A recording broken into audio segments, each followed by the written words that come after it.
Apa perbedaan antara syirik dengan kafir? Kafir itu lebih umum daripada kesyirikan.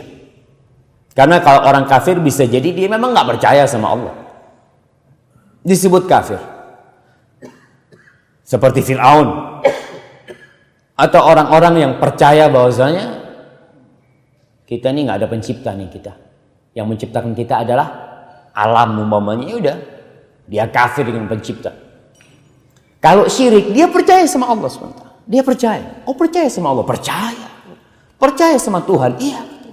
Tapi dia menyekutukan Allah dengan selain Allah. Kita lihat orang-orang kafir ini seperti orang-orang ateis umpamanya.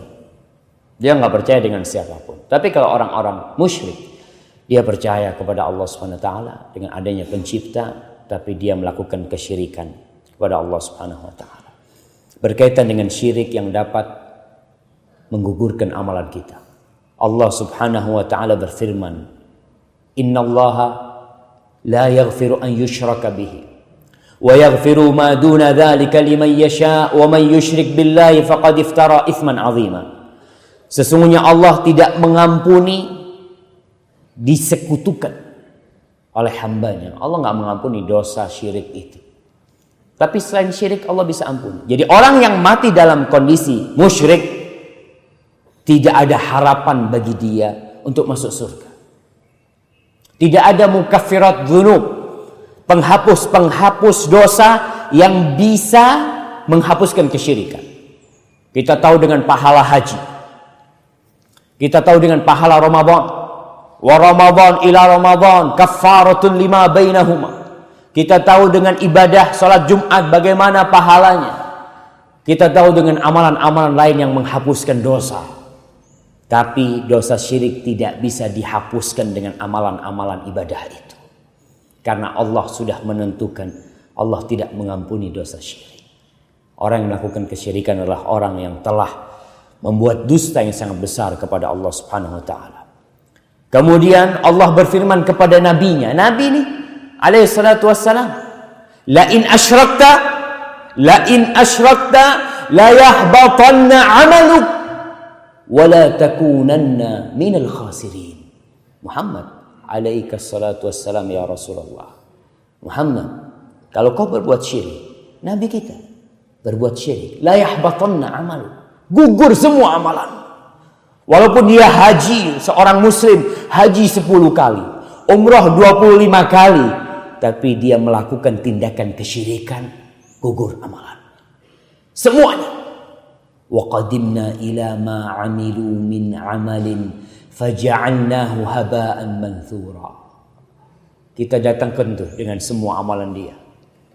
Didatangkan amalannya, orang ini ketika sudah senang dengan amalannya, Allah jadikan amalannya debu yang berterbangan. Ditimbang di amalan nggak ada arti. Subhanallah. Ma'asyil ikhwah rahimakumullah. Allah Subhanahu wa taala mengharamkan surga bagi orang yang melakukan kesyirikan. Allah mengatakan, innahu man yusyrik billah faqad harramallahu alaihi al-jannah wa ma'wahu an-nar wa ma lidh-dhalimin min ansar. Sesungguhnya barang siapa yang berbuat syirik kepada Allah, maka telah diharamkan oleh Allah bagi dia surga. Haram hukumnya masuk surga. Wa ma'wahun nar, tempat bagi dia adalah neraka, dan itulah tempat orang-orang zalim, tidak ada penolong bagi mereka. Di antara bentuk kesyirikan yang itu perlu dikaji, ya menyembelih untuk selain Allah Subhanahu wa taala. Ada orang-orang yang mencari pesugihan, kemudian kata dukunnya, kau harus menyembelih ayam hitam yang darahnya hitam. Ayam apa tuh namanya? Ayam cemani. Dulu tuh subhanallah, saya punya teman di Jakarta, subhanallah, dia ngomong kita pernah bangkrut, punya utang 1 miliar pada waktu itu dia. Akhirnya ya orang kalau sudah bangkrut itu kadangkala panik, cari apa saja amalan yang bisa mengembalikan uang dia. Dia lupa kepada Rabbul Alamin. Allah tuh bukan cuma punya 1 miliar. Allah tuh punya dunia dan isinya. Kau berangkat ke dukun. Dukun tuh punya apa sih? Untuk makan susah dia. Dia kalau kita datang kepada dia, oh rezeki datang nih. Kata dia, datang ke sini. Dia datang kata dia ke dukun, ke Banten ke dia, kata dia kita keliling ke dukun-dukun itu Ustaz, subhanallah habis 250 juta.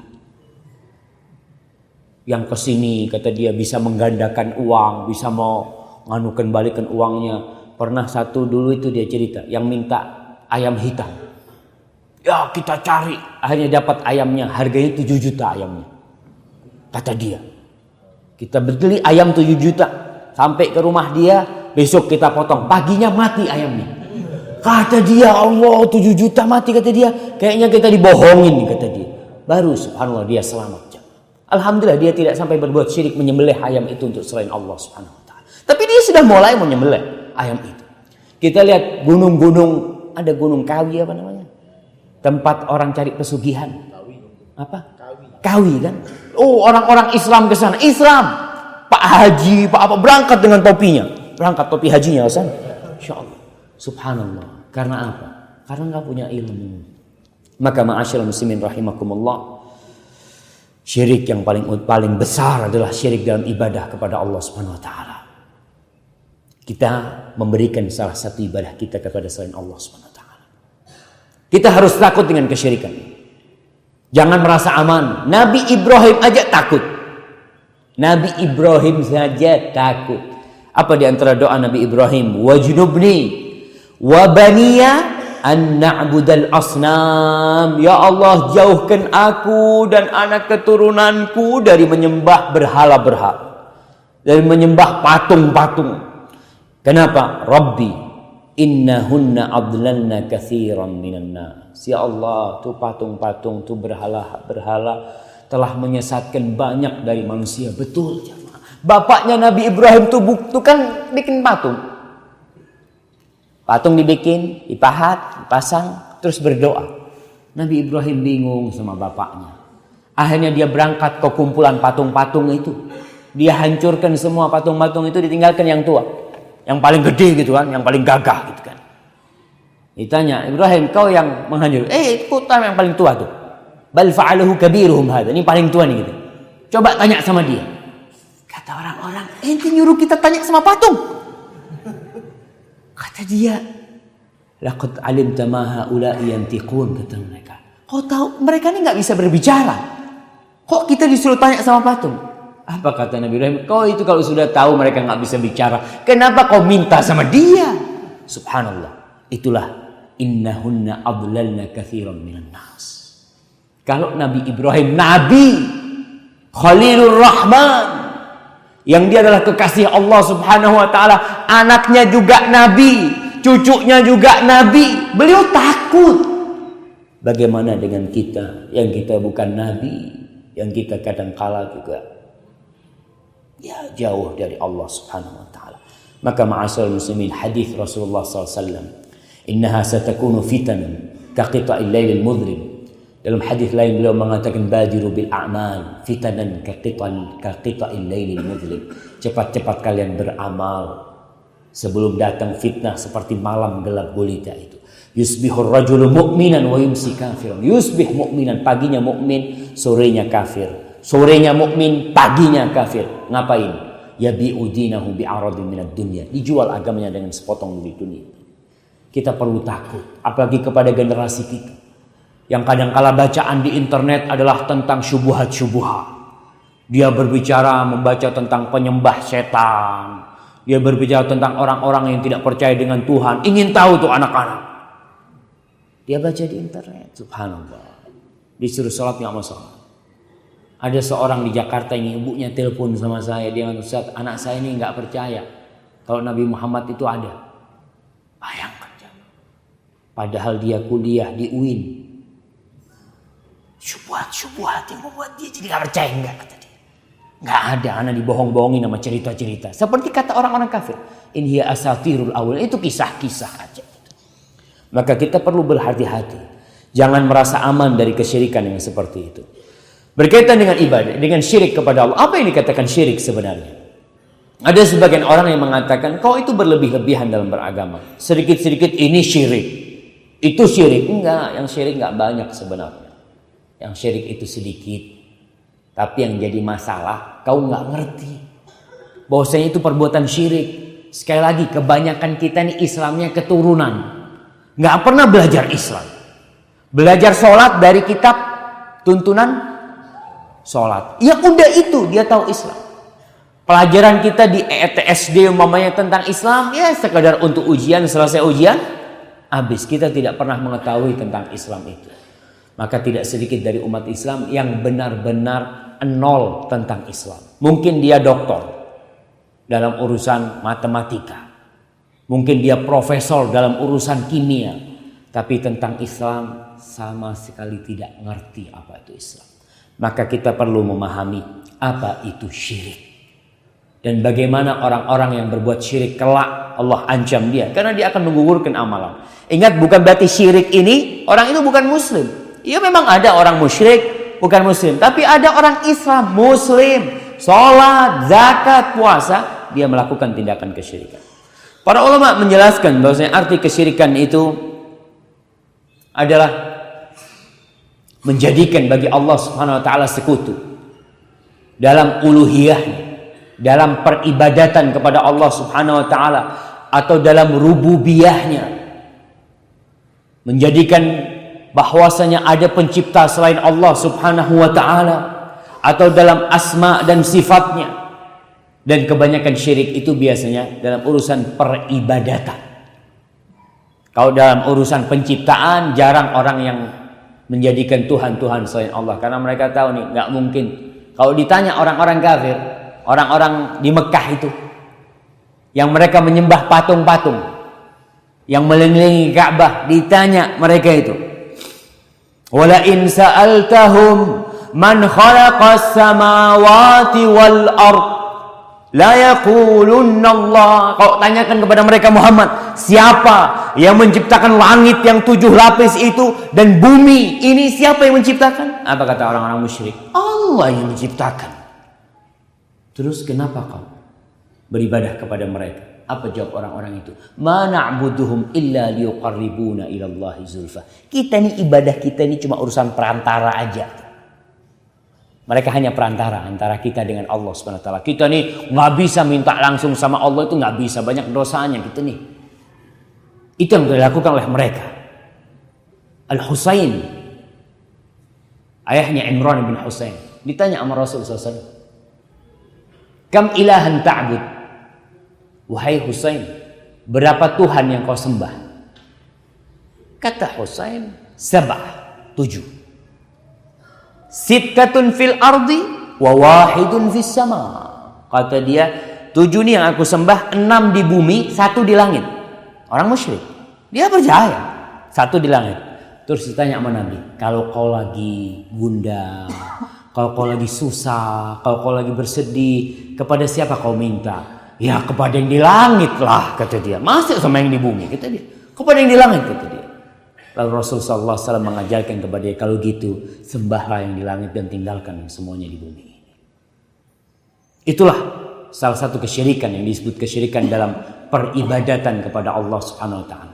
Dalam beribadah dia berbuat syirik, tapi dalam rububiyah dia yakin Allah itu esa, la ilaha illallah. Dan orang-orang kafir di Mekah, mereka berhaji atau tidak? Haji. Mereka bertalbiyah atau tidak? Bertalbiyah. Mereka mengatakan labbaik Allahumma labbaik, labbaik la syarika laka labbaik illa syarikan huwa lak malaktahu wa ma malak. Ya Allah, tidak ada sekutu bagimu kecuali sekutu yang kau miliki. Gimana kau mengatakan tidak ada sekutu bagi Allah, tapi Allah memiliki sekutu? Itulah satu kontradiksi yang dimiliki oleh orang-orang kafir. Ma'asyiral muslimin rahimakumullah. Orang ketika berbuat syirik, kalau kita lihat syirik ini ada syirik kecil dan syirik besar. Kita akan berbicara tentang syirik besar yang mengeluarkan hamba dari agama Allah. Tadi segala bentuk peribadatan, memalingkan segala hak Allah kita berikan kepada selain Allah Subhanahu wa taala. Kita berkata dalam salat kita, qul inna salati wa nusuki wa mahyaya wa mamati, buat siapa? Lillahi rabbil alamin. Salatku, sesembelihanku ini yang terkadang subhanallah jamaah, Kadang-kala ada orang yang berangkat ke ustadz dukun. Apa ada ustadz dukunnya? Hah? Masya Allah, mudah-mudahan anak tidak termasuk ya, Alhamdulillah. Ustadz dukun. Baik. Dulu dukun itu kelihatan. Apa? Pakai menyan ya. Rumahnya menakutkan, ada keris yang bisa berdiri atau macam-macam ya seperti itu. Sekarang dukunnya pakai peci putih. Dia jual berbagai macam ya. Ada seorang datang ke ustadz, kata dia, mau mengusir jin. Kata jinnya, aku mau pindah dari tempat ini asalkan kau potong 2 ekor sapi. Kemudian kau bagi-bagikan kepada fakir miskin. Subhanallah. Kalau kita lihat syubhatnya jinnya, kau bagikan kepada fakir-fakir miskin. Tapi nyembelihnya buat siapa? Buat jin. Ya sudah sembelih lah, yang penting dia pergi, orang dagingnya kita bagi-bagikan kepada fakir miskin. Di situ kadang-kala kita ya tertipu dengan syubhat-syubhat yang berkaitan dengan kesyirikan ini. Memohon kepada selain Allah ya. Umpamanya kalau kita lihat di Jawa, ada yang namanya larung laut. Sebelah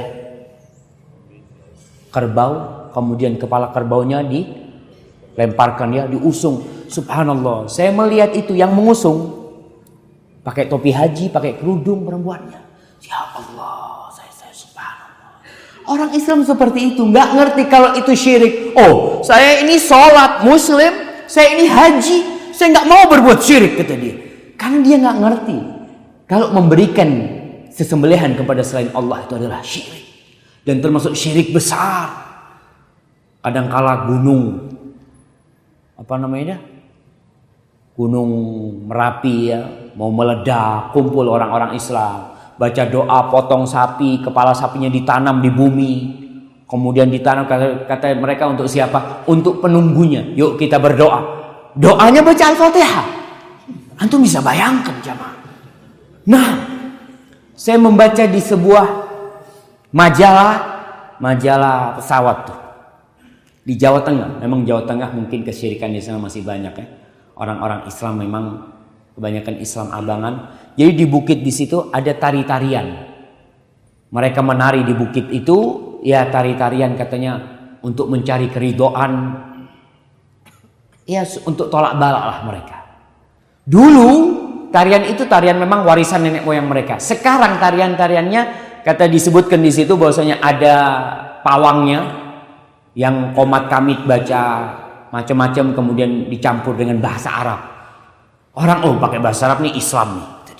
Subhanallah. Benar-benar kita itu harus berhati-hati sebagai seorang muslim. Mana yang syirik, mana yang penghambaan kepada selain Allah, mana yang memohon kepada selain Allah, dan mana yang memohon hanya kepada Allah semata. Orang yang melakukan kesyirikan, dia akan kekal dan abadi di dalam api neraka. Kekal dan abadi.